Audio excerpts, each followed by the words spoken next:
There are silences that aren't cowardice, but wisdom. In old age, not everything should be shared, especially not with those who share your blood.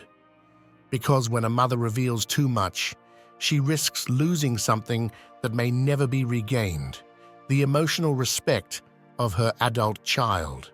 It's hard to admit, but sometimes when we speak from pain, we end up planting guilt, confusion, or distance. And while it might seem unfair to keep certain truths to ourselves, some confessions don't build bridges, they break them. Today, we're going to walk through 7 secrets that no matter how much they burn inside you, should never be shared with an adult child. These aren't casual tips or generic ideas. They are warnings shaped by experience, philosophy, and the dignity of a life fully lived.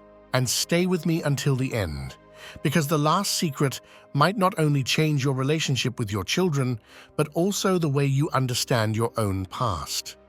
I'm Gabriel, and this is the Stoic Garden. Here, every word is meant to awaken, not to please. Join me on this path.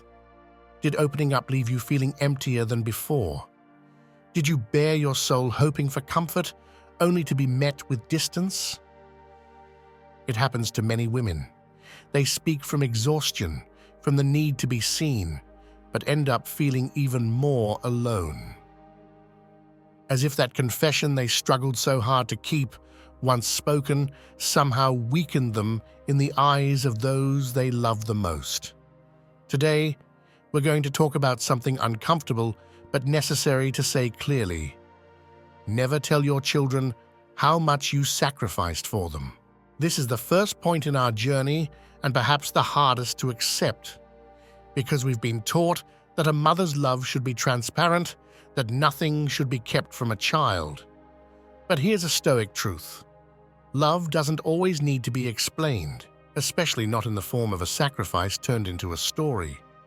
When a mother lists everything she gave up to care, raise, support, and endure, what she's really seeking, though she may not admit it, is recognition. And when that recognition doesn't come, it turns into pain, a pain that wears the mask of pride, but is really an open wound. I've seen older women fall apart in silence after telling their children all they did for them. They believe that by sharing those efforts, their children will understand more, appreciate more, take better care of them. But what often happens is the opposite. Adult children don't know what to do with that information. They can't tell if it's a complaint, a cry for love, or an emotional invoice. And so they pull away, shut down, or simply minimize what they've just heard. Because no one wants to feel guilty for something they never asked for. Think about this. A flower doesn't shout at the sun about all the effort it takes to grow. It simply blooms. That's how true love works. It gives, it expresses itself through actions. But it doesn't need to be recited like a litany of sacrifices. When your devotion becomes a constant speech, it's no longer about love, it becomes about debt. And emotional debt, when it settles between a mother and her child, is one of the most toxic ties that can exist. Marcus Aurelius wrote, "The soul becomes dyed with the color of its thoughts." And if your thoughts revolve constantly around unrecognized sacrifice, life itself turns bitter. This isn't about denying what you did or forgetting your efforts.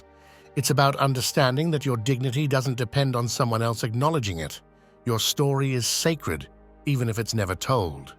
I once met Clara, a woman in her 70s. She spoke with a mix of tenderness and frustration. She said, "Gabriel, I gave everything I had for my children, and now that they know, it feels like they look at me with pity, not admiration." Clara thought opening up would bring them closer, make them more loving. But instead, they felt their love wasn't enough, that no gesture could match such a sacrifice. And they began to pull away, not out of cruelty, but from emotional overload. She showed them her pain, hoping for relief, and was met with indifference, not because they didn't love her, but because they didn't know how to carry that weight. The sacrifice you made was real. but it doesn't need to be explained to be valuable.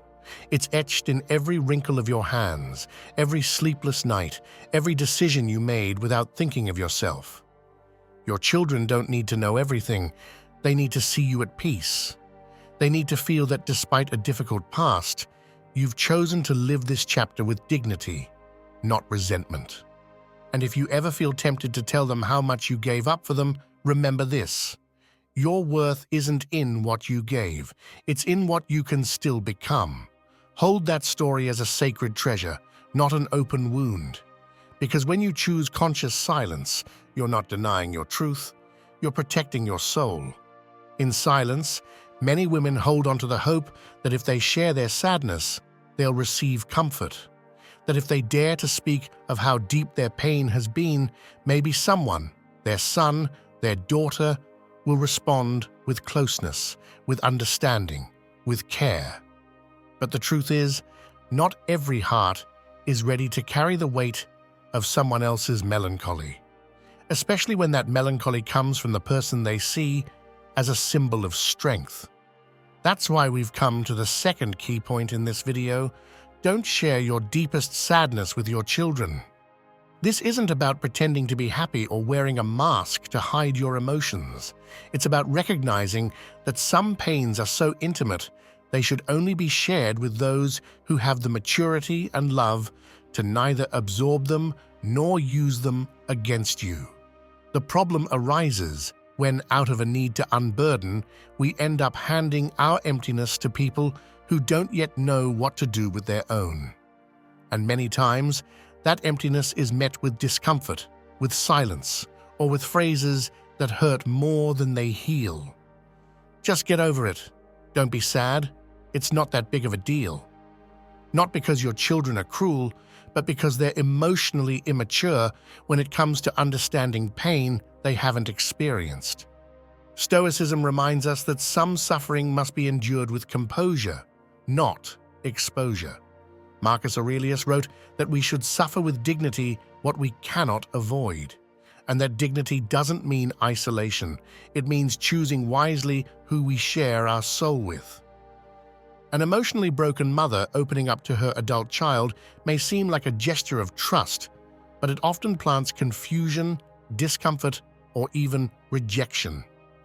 Because the child doesn't see it as an invitation to connect, but as a silent demand. Do something with my pain. The roots of this go deeper than it seems. Many older women were raised to believe that showing pain was a sign of weakness, and in old age they discover that this repressed sadness needs to come out. But instead of offering it to God, to writing, to a mature friend, or to a therapeutic space, they throw it out as a veiled cry toward those with unresolved emotional ties. And that's when a vicious cycle begins. The child listens, doesn't know how to respond, pulls away, and the mother feels not only misunderstood, but ignored. And that kind of ignorance hurts twice as much. In everyday life, this shows up in conversations that go badly, in calls that aren't returned, in short visits filled with awkwardness. How many times have you felt that after opening up to your child, they began to see you differently? Maybe as more fragile, more needy, more burdensome. And that new image, one you never meant to create, ends up closing doors that were once slightly open. Because pain without direction, when shared without a filter, becomes a burden to someone who doesn't know how to hold it. From a spiritual perspective, there's something we must not forget. Not everything we feel needs to be said in order to heal. Sometimes, the soul finds more peace in sacred silence than in constant exposure. Telling God what you can't tell your child isn't cowardice, it's ancestral wisdom. It's understanding that your sorrow deserves a space where it's met with compassion, not with analysis or correction. Because deep sadness doesn't need fixing, it needs presence. And not everyone is ready to offer that. So if you're going through grief, a heavy loneliness, or a disappointment that won't fade, let me say this with respect. You don't need to make your children the keepers of that sorrow. Not because you don't trust them, but because your sadness deserves to be held in a space where it won't be met with misunderstanding.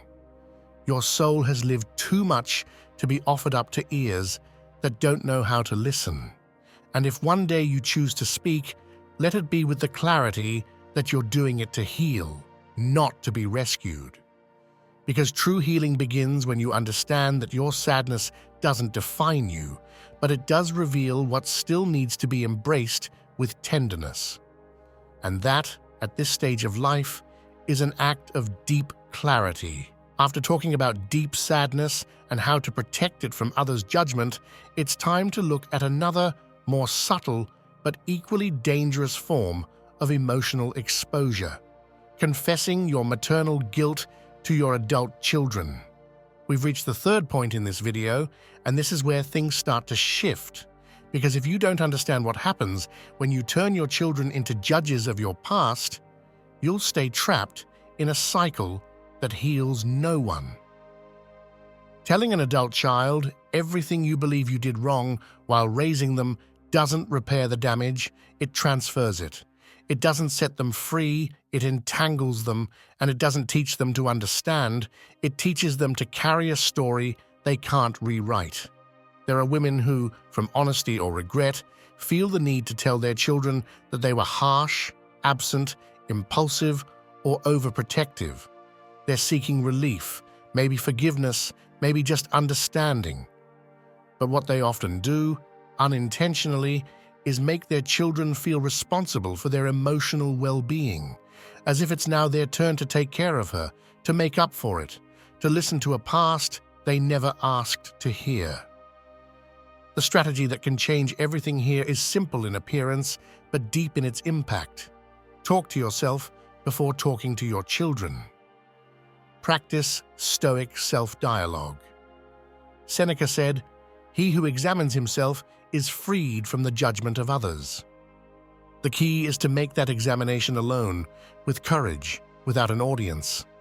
In practice, this means something very specific. Every time you feel the urge to say, "I know I failed as a mother," stop. Ask yourself whether you're saying it to unburden yourself or to make your child carry your redemption. If what you seek is relief, don't place it on someone who's still learning to carry their own adulthood. Take a notebook, write down everything you think you did wrong, read it aloud if you need to, then put it away. Talk to God if you believe in Him. Talk to yourself if that's all you've got, but don't place that weight on someone who never asked to hold it. Think of it like a house with damaged foundations. If you start tearing down your own foundation in front of your children, they won't know whether they're supposed to help you rebuild or run from the collapse. And often, they run, not out of lack of love, but out of fear, out of overwhelm, out of emotional incapacity. In these cases, silence isn't denial. It's respect. It's choosing to heal without demanding to be understood. If this resonates with you, I invite you to subscribe to the channel and click the like button. Here, we speak from the soul, not from the noise. Tell me in the comments what country you're listening from and write the phrase, "I don't carry anyone else's guilt," if you feel like you're learning to break that pattern. There are still powerful reflections ahead, and the last one might just change the way you understand silence, love, and your right to a peace that doesn't need to be explained. Let's keep going. When a mother starts apologizing for every decision she's ever made, she often doesn't realize she's losing something more valuable than her children's acceptance. She's losing the dignity of having done the best she could with the tools she had. And when that dignity begins to fade, everything else starts to crumble. This reflection brings us to the fourth point in this video, and it touches on a wound many prefer not to face. Never share your relationship secrets with your children. Not how you were betrayed, not how you gave up, not how long you waited to be loved better. Because what you lived with their father, whoever he is, whether he's present or not, is not part of the emotional legacy your children need to inherit. This mistake creeps in quietly. It happens during casual conversations, moments of emotional release, afternoons when you feel alone and think that opening up to them is a sign of trust. And so you do. You tell them you suffered, that you were humiliated, that you accepted less than you deserved. Maybe you do it so they'll understand why you are the way you are. Maybe you hope they'll embrace you and say, "Mum, you were so brave." But what actually happens is something else entirely.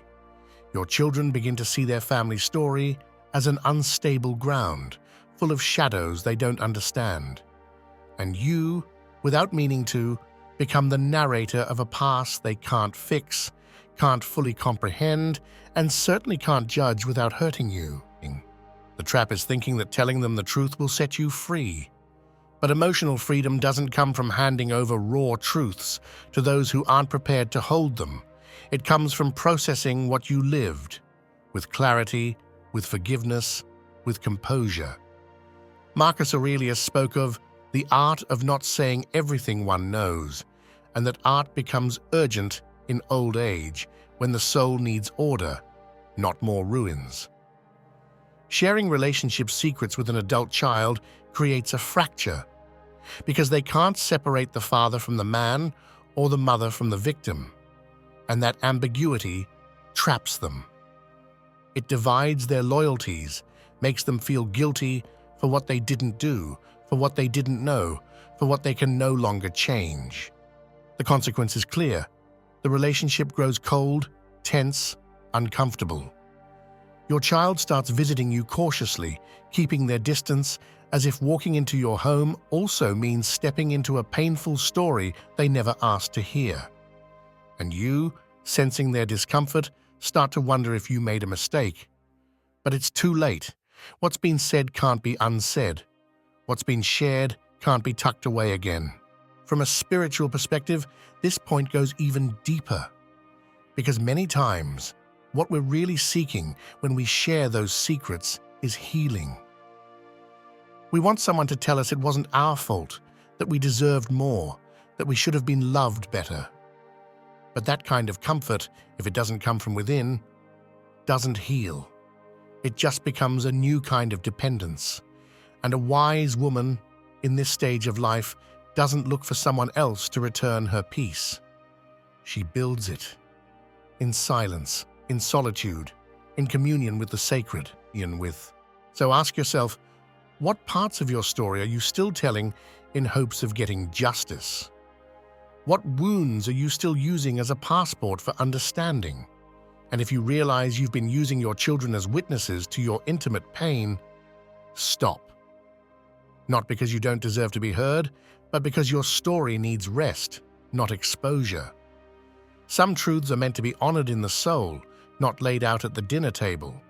Because when you choose silence out of wisdom, not fear, you reclaim a kind of power no one can take away from you, the power to protect your peace as a sacred act.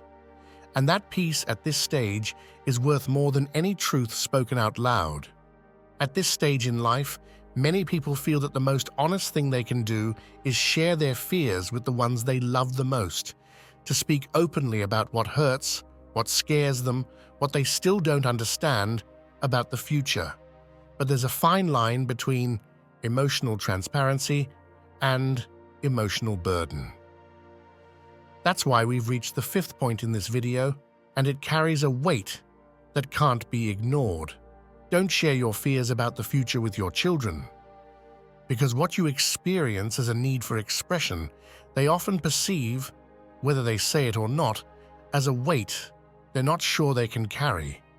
When a mother starts talking about her fear of getting sick, of ending up alone, of becoming a burden, she's giving more than words. She's giving up her emotional autonomy. And with that, often without realizing it, begins a quiet process of emotional dependency. Adult children, when they hear these fears, tend to respond in one of two ways. Either they pull away, overwhelmed by a responsibility they don't know how to handle, or they stay, but from a place of pity, not respect. In both cases, dignity takes a hit. Because when fear becomes the center of the relationship, love begins to wither, like a flower exposed to the wind without protection. Staying trapped in this pattern has real consequences. The first is frustration, because you hope your child will respond with tenderness, and maybe they do, but they do it out of obligation, not desire. The second is a gradual loss of emotional authority. You're no longer the strong woman who raised, who guided, who held things together. Now you're someone who's afraid of what's coming, who can't find steady ground, who needs to be saved. And that image, though it may seem unfair, shifts the balance of the relationship. What was once closeness becomes discomfort. What was once trust turns into distance. And the third consequence is even more painful. You start to depend emotionally on a response that may never come. You wait for your child to reassure you, to say, "I'll be there for you," to promise they won't let you be alone. But if they don't say it, your fear grows. And if they say it but don't follow through, the wound cuts even deeper. Can this dynamic be reversed? Yes, but not through expectations. It starts with inner transformation. Don't expect your child to change their attitude if you haven't changed your relationship with fear. Fear of the future is human. No one reaches 60 or 70 without feeling it. But Stoicism teaches us to live without giving fear the upper hand. Epictetus said it clearly, "It's not what happens to us that disturbs us, but what we believe might happen."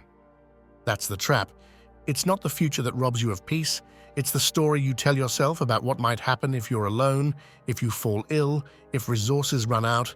Those images paralyze you. And when you share them without first processing them, all you create is an echo, an empty echo that bounces off your children without changing anything. The mindset you need isn't one of resignation, but of rebuilding. Tell yourself, "I don't know what's coming, but I know I can prepare without fear." Preparing doesn't mean oversharing.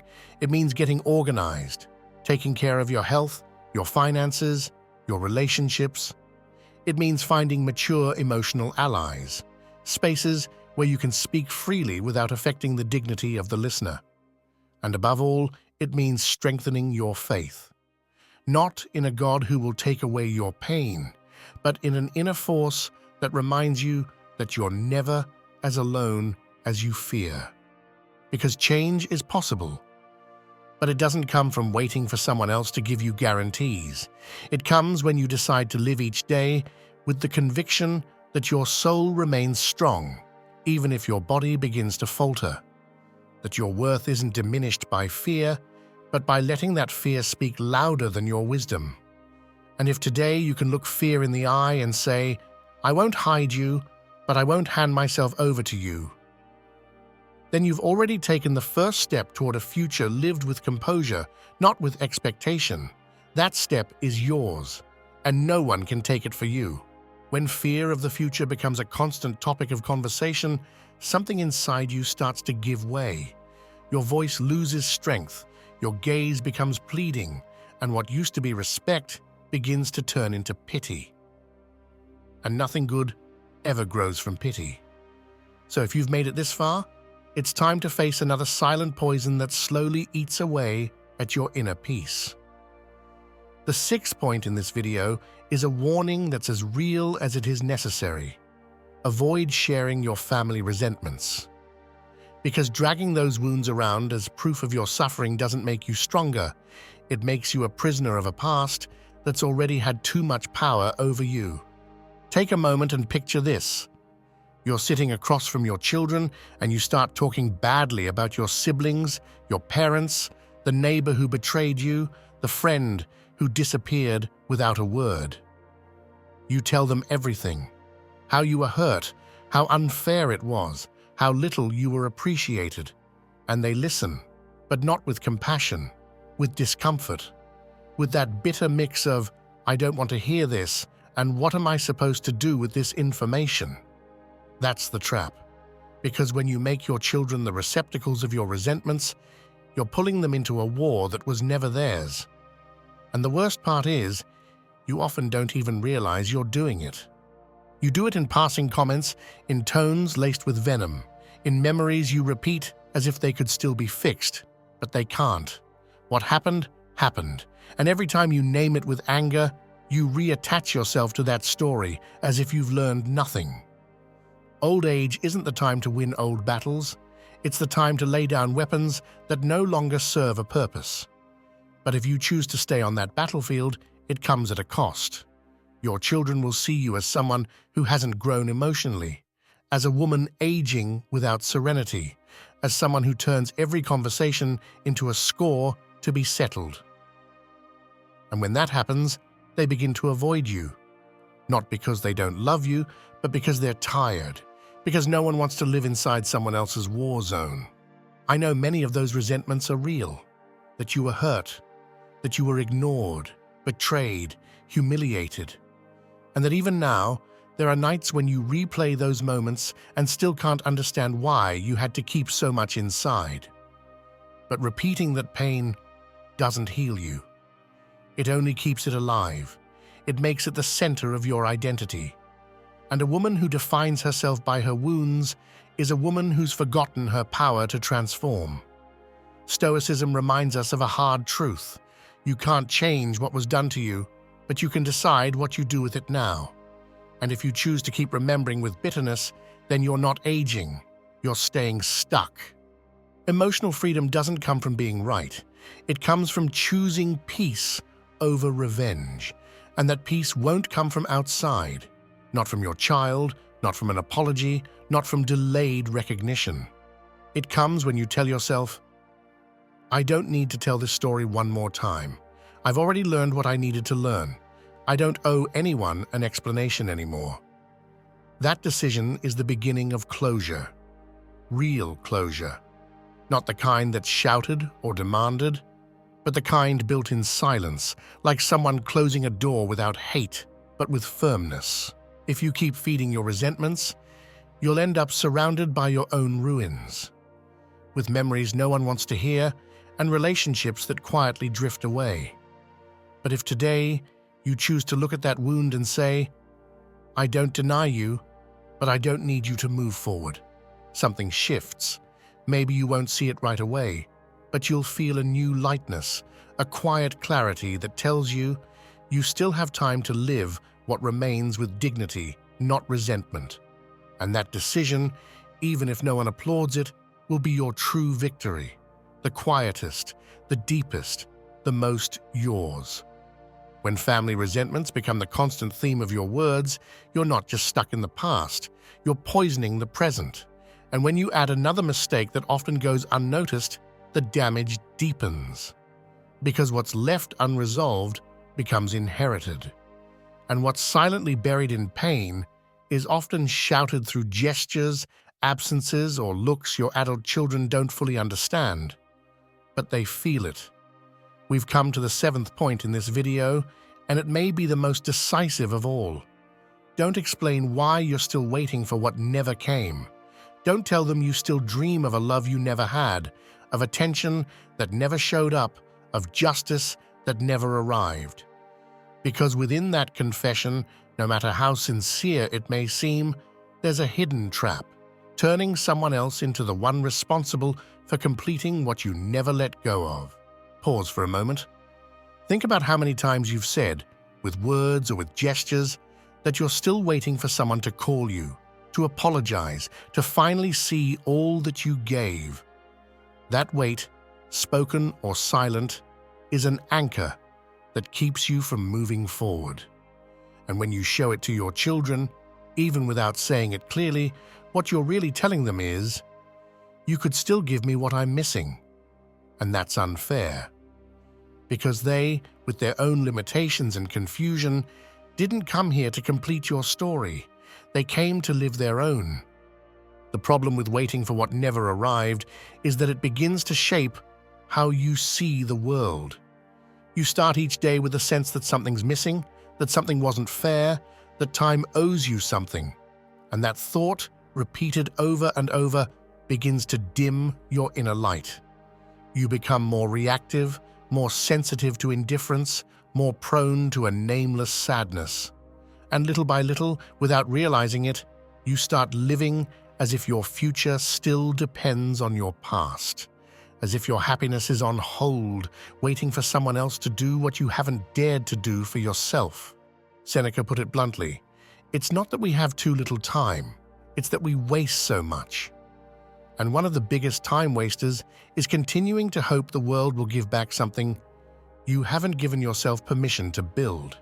Transformation only happens when you look at your story with honesty and say, this didn't come, it's not going to come, but that doesn't stop me from living what is still in my hands.